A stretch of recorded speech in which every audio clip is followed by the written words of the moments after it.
Bonjour, une nouvelle vidéo toujours consacrée à ce premier chapitre de la grande partie numéro 2 du cours. Sommes-nous naturellement moraux? Et puis tiens, je voulais en profiter pour vous montrer ça. Ça traîne sur mes étagères depuis un petit moment dans ma bibliothèque. Je ne sais pas trop quoi en faire. Savez-vous ce que c'est que ça? Ces espèces de petites racines bizarres qui traînent dans cette petite boîte. Eh bien, il y a quelques années de ça, un élève en fin d'année est venu m'apporter fièrement ce contenu assez étonnant que je garde depuis peu. Il s'agit de ciguë. Voilà, c'est le fameux poison qui a tué Socrate. Vous savez que Socrate avait été condamné à mort par le tribunal athénien, par le tribunal populaire athénien, selon deux motifs, c'est-à-dire le premier motif c'était ne crois pas dans les dieux de la cité, et le deuxième corrompt la jeunesse. En gros, bien Socrate dérangeait par ses prises de position, souvent un petit peu à côté de ce que prescrivait le gouvernement d'Athènes à cette époque-là. Et donc Socrate a été condamné à mort, et à l'époque les gens un petit peu intellectuels, les gens un petit peu connus n'avaient pas juste une crucifixion, une pendaison comme tout à chacun, comme les criminels de droit commun, ils avaient droit au supplice de la ciguë qui consistait à s'enfermer dans une pièce. Ils avaient le droit de faire venir leur famille, leurs amis, c'est ce qu'a fait Socrate, qui était entouré par ses compagnons et par sa famille, et puis il devait absorber une décoction à base de cette racine de ciguë. Et donc c'est comme ça que Socrate est mort, et donc cet élève qui s'y connaissait beaucoup dans les plantes médicinales m'a apporté ça en me disant là il y a de quoi tuer à peu près 6 personnes. C'est très rassurant, je l'ai ramené chez moi, j'en ai parlé à ma famille, ils m'ont dit cache ça très vite, donc c'est pour ça que ça traîne un peu sur les étagères de ma bibliothèque depuis un moment. Et ça, c'est mon Jesus, tiens, voilà. Ça fait à peu près 15 ans que je me traîne ce petit Jésus porte-bonheur qui m'avait été offert par des copains. Tout le monde s'en fout. Ok. Alors, on va, chose promise, chose due, lire ce fameux texte de Cicéron. Texte de Cicéron extrait de son livre Les Lois. Je vous invite à le lire avec moi. Ça se trouve à la page 114 donc, de votre manuel. Ayez-le sous les yeux, et c'est parti pour la lecture. Donc Cicéron nous dit, pour être juste, il faut d'abord se régler sur la nature, et non sur la règle de droit. On en revient à cette idée de loi naturelle, ius naturalis. Ce qu'il y a de plus insensé, c'est de croire que tout ce qui est réglé par les institutions ou les lois des peuples est juste. Si la volonté des peuples, les décrets des chefs, les sentences des juges faisaient le droit, pour créer le droit au brigandage, à l'adultère, à la falsification des testaments, il suffirait que ces façons d'agir eussent le suffrage et l'approbation de la multitude. Si les opinions et les votes des insensés ont une puissance telle qu'ils puissent changer la nature des choses, pourquoi ne décideraient-ils pas que ce qui est mauvais et pernicieux sera désormais tenu pour bon et salutaire? Ou pourquoi la loi, qui de l'injuste peut faire le droit, ne convertirait-elle pas le mal en bien? C'est que pour distinguer une bonne loi d'une mauvaise, nous n'avons d'autre règle que la nature.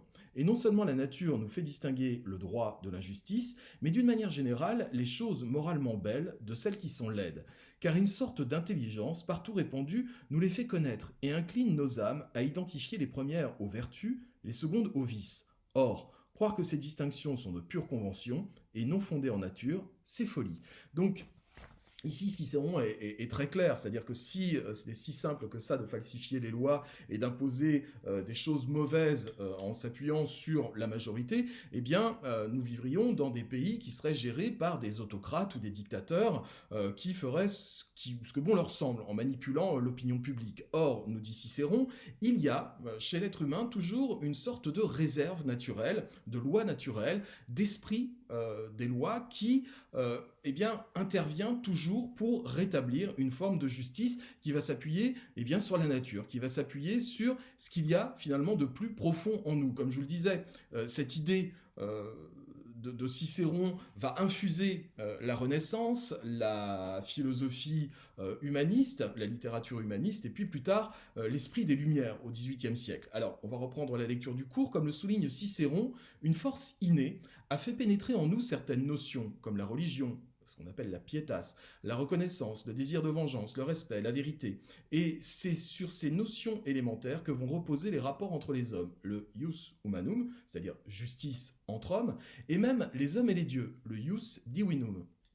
C'est-à-dire qu'effectivement, à l'époque de Cicéron, eh bien, les dieux, on n'a pas intérêt à remettre en cause leur existence. L'affaire est donc entendue, c'est bien la nature humaine qui nous fait tenir tous ensemble, qui nous pousse à nous rassembler, à nous entendre et à choisir les lois qui vont dans notre intérêt commun, la préservation de notre espèce. Cette idée doit vous dire quelque chose, préservation de l'espèce, c'est ce que Rousseau, au XVIIIe siècle, appelle le fameux amour de soi. amour de soi, ne pas confondre avec l'amour-propre. L'amour-propre, bah, c'est quand je m'apprécie moi-même et je m'admire moi-même finalement, tandis que l'amour de soi, c'est une espèce d'amour inné de l'espèce, qui fait que toutes nos actions, naturellement, vont tendre vers la préservation de cette espèce et vers la solidarité.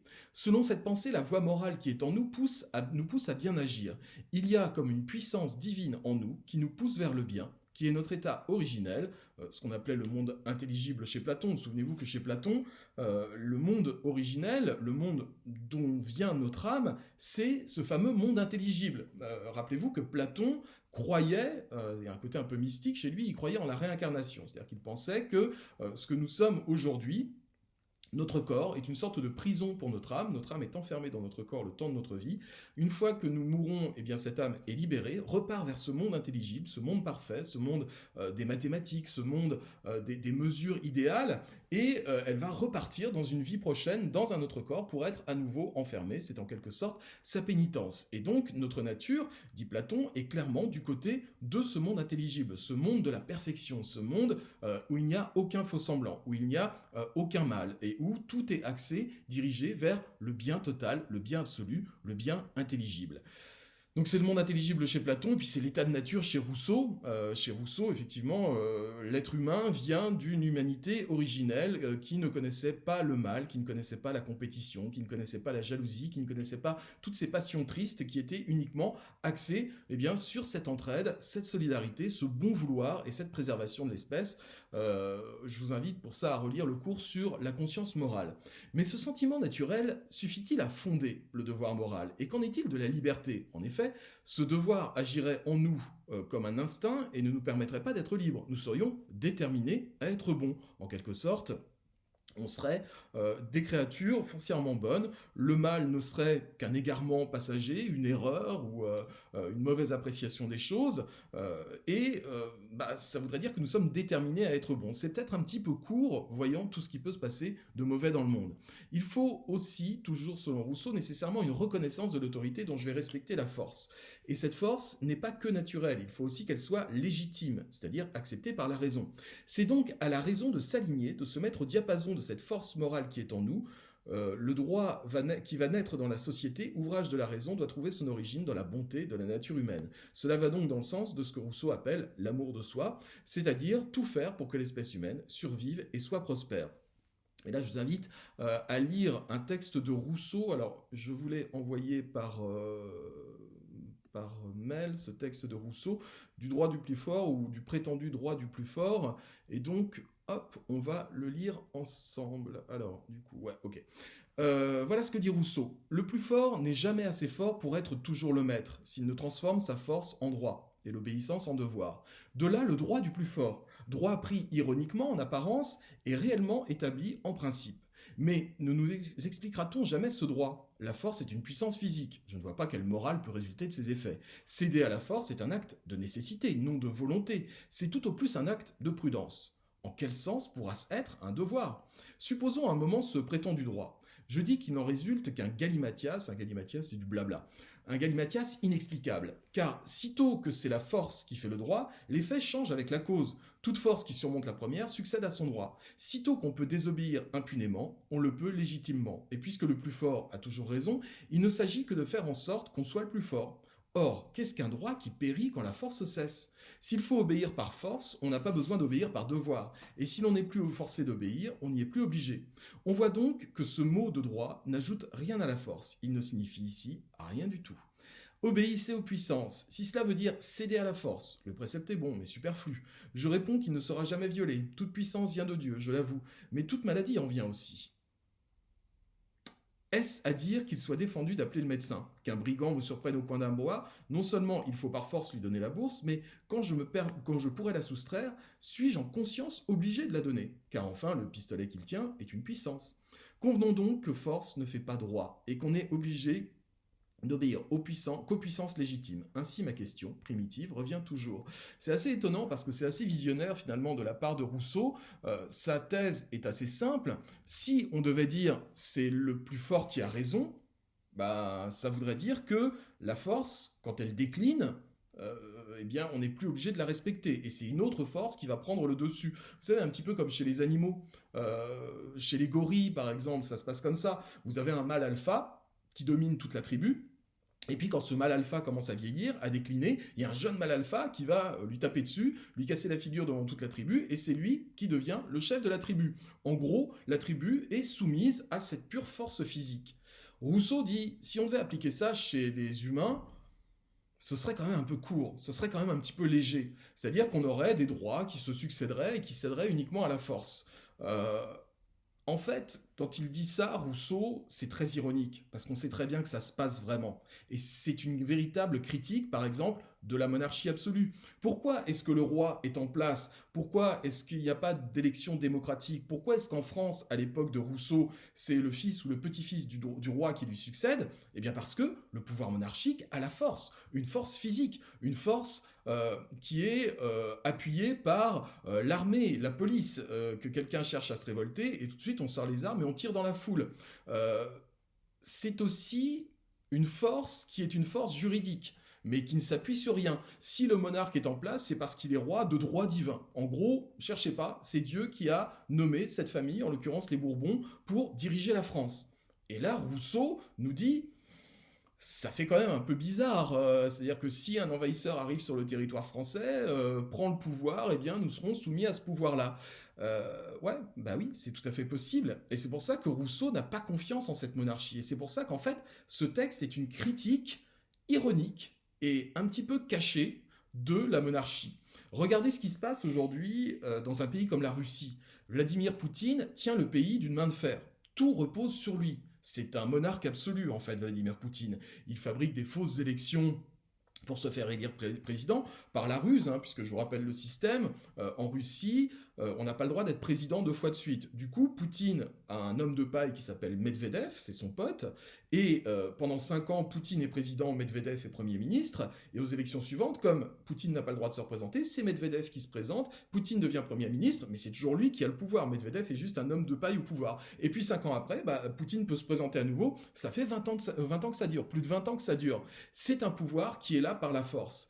Et du coup, si aujourd'hui Rousseau voyait la Russie, il dirait mais c'est ça, c'est exactement ça, c'est-à-dire c'est un pouvoir qui est par la force, avec une sorte de monarque qui fait tirer à balles réelles sur ses opposants, qui est là par la magouille, par la ruse, par la force, et il n'en ressort rien de bon. Alors effectivement, le pays se tient bien d'un point de vue économique, mais politiquement, c'est un désastre pour la démocratie. Et puis surtout, les droits de l'homme ne sont absolument pas respectés en Russie. Le goulag, par exemple, existe toujours.